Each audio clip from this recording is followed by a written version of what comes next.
I'm a diabetic, and therefore I had to have my lunch at 1, so I went down for lunch. And there I was just browsing my Twitter to have a look at the news. And there's plenty of news, by the way. The BJP is at the office of the Chief Election Commissioner, complaining against our party. AAP is also somewhere there, complaining against EVMs. So a busy day at the election office, but that's not what caught my attention. What caught my attention was a tweet from a person whose handle is Mrs. Gandhi. Could be a young lady, could be a man pretending to be a young lady, doesn't matter. And the tweet is very interesting, and I welcome it. It says, Super. Professor Dr. R. Vaidya 2000 slapping John Dayal on evangelism as a Rajiv message and Madhu Kishwa look on.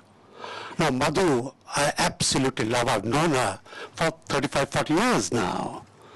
And I'm a great fan of hers from when she first burst on the scene and then created Manushi.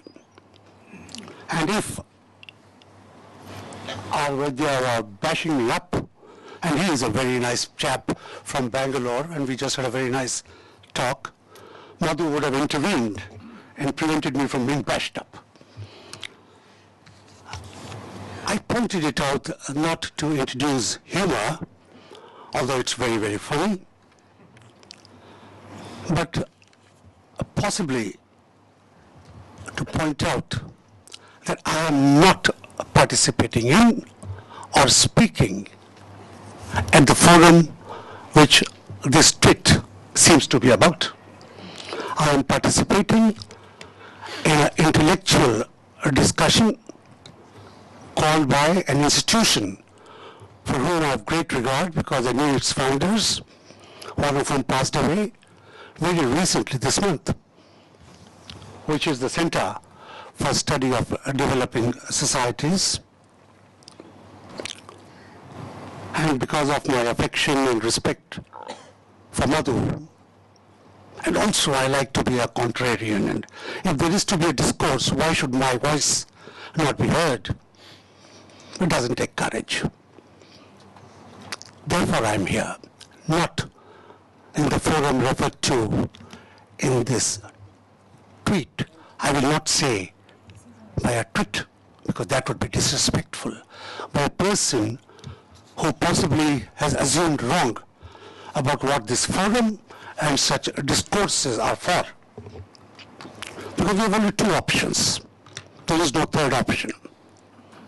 The option is to talk and try to understand and try to reason and try to convince, and then either be convinced or not be convinced, or take out a gun or a knife, or if you're strong with a daikula or whatever, kill. And that is not my way, that's not my belief. I have two cheeks and I offer both of them, and then by turn the same cheeks again and again. So my dear young friend Mrs. Gandhi, let me tell you what I, in a small manner, did to the senior Mrs. Gandhi many years ago, when many of you were not born. Can you just tell my son that I'm busy? 1 second, please. Yeah, Jason, I'm busy in a seminar.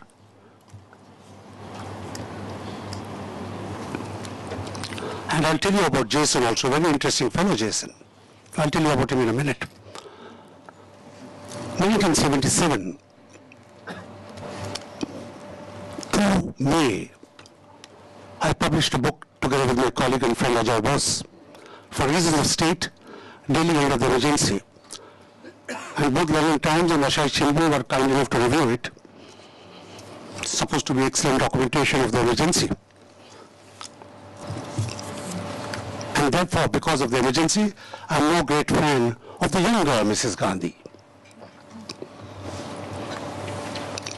So that is about Mrs. Gandhi that I want to talk. Oh, about Jason, I must tell you about Jason. Jason is my son.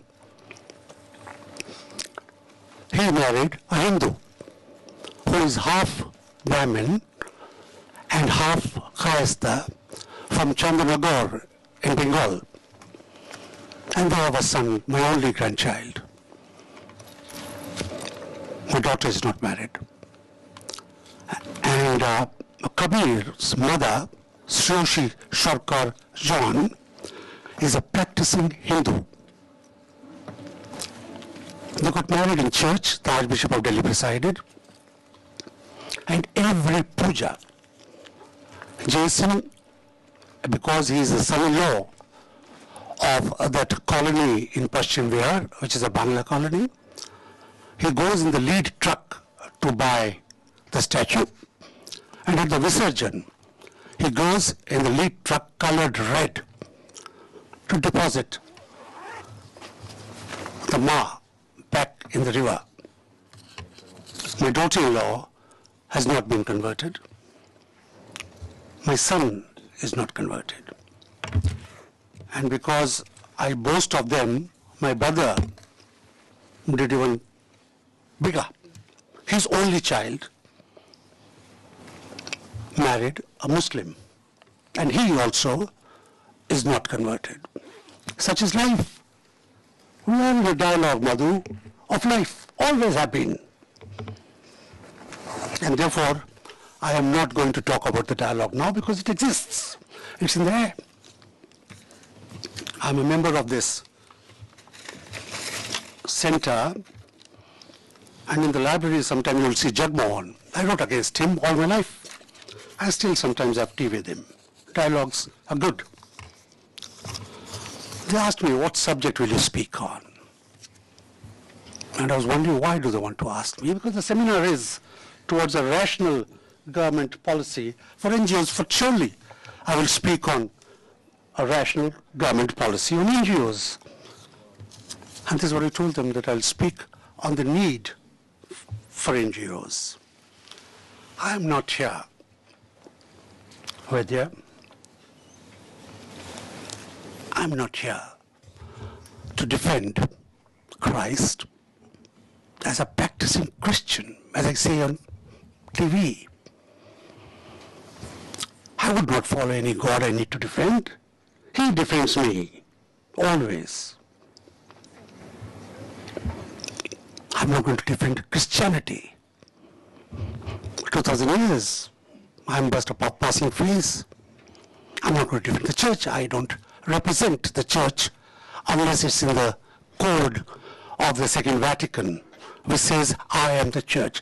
Every individual member of the body of Christ is the church. And certainly, I'm not going to defend the work of the church. I was for 4 years the president of the All India Catholic Union, Asia's largest and one of the oldest modern laity movements in the world. My whole job, those 12 years, was to fight with the bishops for a place for the laity in the sun, in the dialogue and the management of the church. So I'm not going to talk about that. I am going to talk about some comments on his research, some nice fellow social scientist comments. I'm a journalist professionally, and I make a living, I used to make a living, like several of my friends here, working for newspapers run by lalas and some not run by lalas. Newspaper was not run by lalas, but it was not run by lalas. Owned by lalas and some not owned by lalas. No. He and I are old friends. We are talking about things we know, which are, it's a private joke. No, can't share. Jokes. Private joke aired publicly. No, he has not aired the full joke. Well, what I wanted to say was, I am not an NGO. I am not a paid or unpaid employee of an NGO. I, like many of us here, live off my wife's earnings, and a part of my earnings, which are going down because government has reduced the rate, I live on the interest of my savings. Therefore, I can afford to be critical. यार या तो दार्जिलिंग लाओ नहीं तो ये कुछ चलेगा कोई बात नहीं चलो. I live on those earnings. so I can speak. But I am a volunteer and have been so from when I joined St. Stephen's back in the early 60s. I can say, like some of you and many of you here, I have helped make a road with my own two hands. Not checkbook, not signed a check to give it to a manager, to give it to a labor contractor who will pay a laborer to bring the stone and lay the road. I've done it with my own two hands. That is volunteerism. So I also know that. Something, he said, and he has like me a sense of humor. You must mock evangelists. You must mock what is asked of me.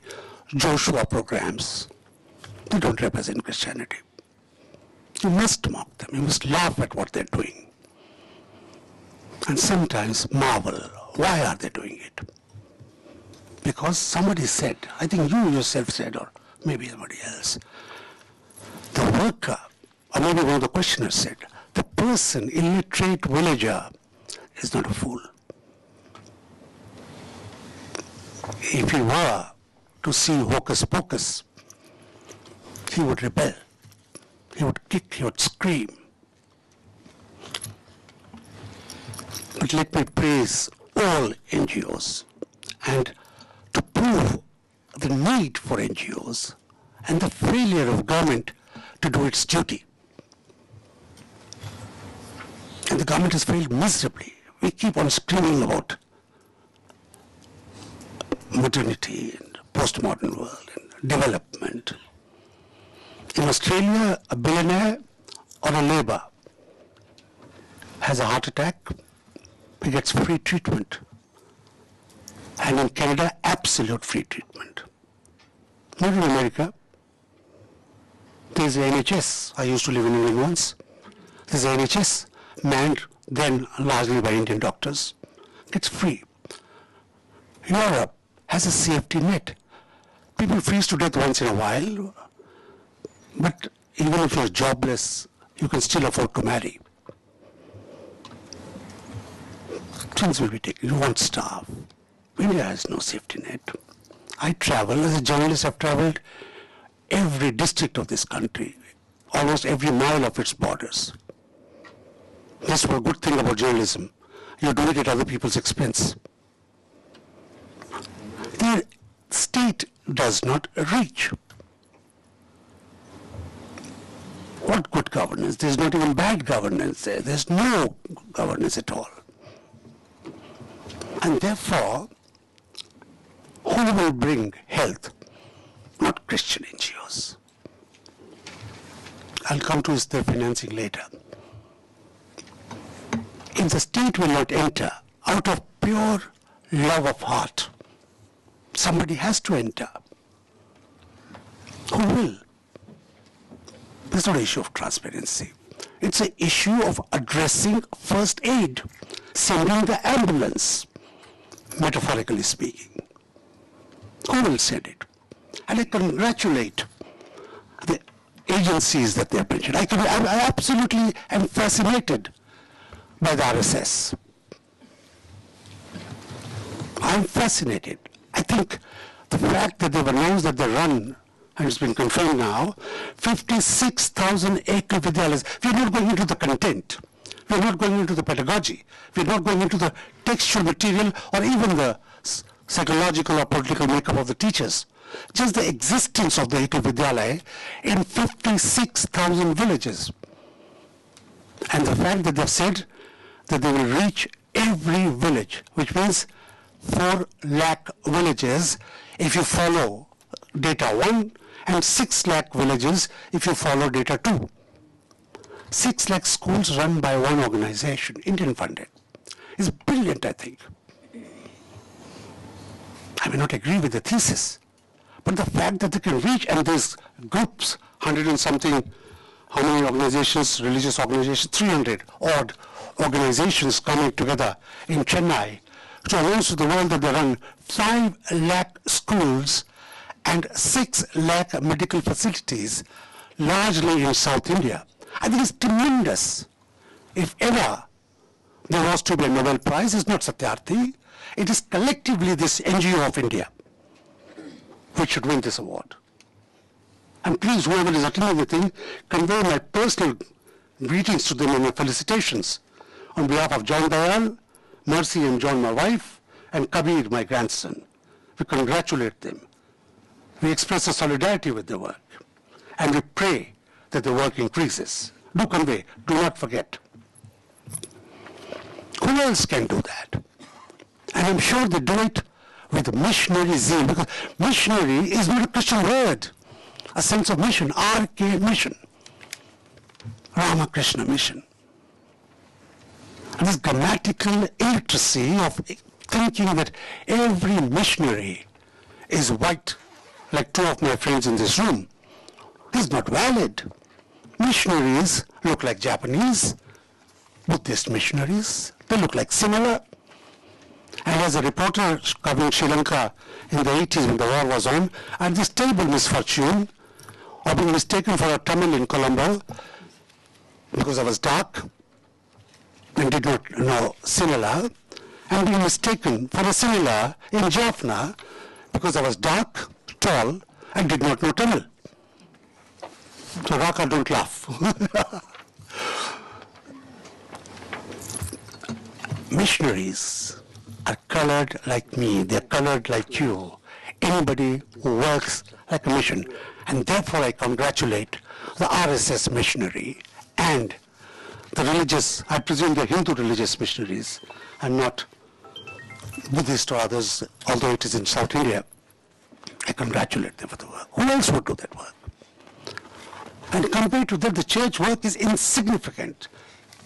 5 and 5, 10, and another 14 lakhs just between 350 organizations.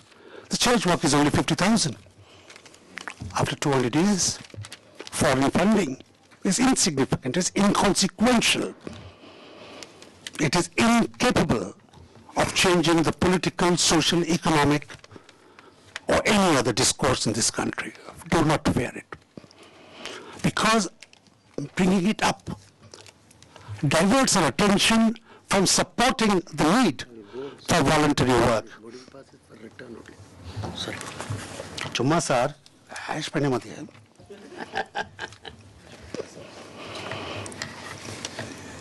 We will divert attention from a vacuum, a wound that needs to be healed, dressed, a child who needs to be educated, that AIDS person from the Himalayas, where I spent all my early years till I was 14, from Kashmir to Dehradun. We will be diverting attention away from that AIDS worker and that AIDS patient, more important than the worker, and from this illiterate children in villages, and putting it on state. How is the state threatened? How is India threatened? India is threatened far more by AIDS and by tuberculosis and malaria and poverty and disease. I'm a diabetic. I measure my blood 4 times a day, take insulin. Very, very expensive. My insulin bill is 15,000 rupees a month. And suppose I didn't have the money. Every poor diabetic would die, and they do die. Undiagnosed. A poor diabetic below the poverty line doesn't exist, he's dead.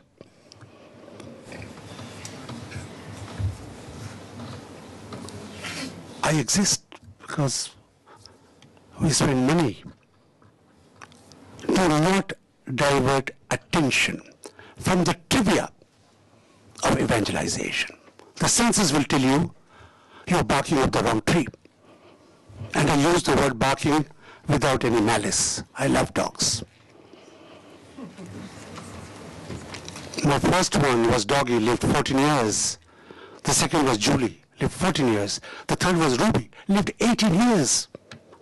The sixth was Gina, lived 6 years, died of a kidney failure. So painful, I and my wife decided we will never have a dog again. So this is the labor we do for a dog. How much more for a man? Do not divert attention. I am all for transparency. Surely, I want every organization to be under RTI. RTI questioner also telling us why he wants to have the information. He can ask me my income tax because the government asks me when I file it. He can ask me who I am married to because the census asks me. But he cannot ask me other private details. Have I stopped beating my wife? Can't ask me that. That's private. And I want the same rights and the same culpability to every organization. Government of India, from the President downwards, members of Parliament, and they have to file.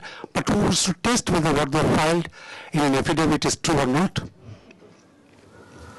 Even I, poor man that I am, must be richer than half of the ministers and all the MPs, it would seem. And I drive I-10, but I have 46 lakh rupees in FD after 46 years of work. That's how I live. That's how I'm a member of the IIC. Many of you are not. I am Madhuvar. I want that. I want the NGO sector and the political parties also to be RTI. Why not? I will finish in 5 minutes. Let there be transparency. I'm all for the law being... In fact, most of my 46 years in life have gone into advocacy for rule of law. How can we not have rule of law? I want rule of law. I want the worst Indian law, till it is changed, to be implemented in full against everybody who sins, who breaks that law. Christian, Muslim, Hindu, Sikh, Buddhist, why not? What I am against is targeting. Kick me for my ignorance. Try to sell me fair and lovely, an imami.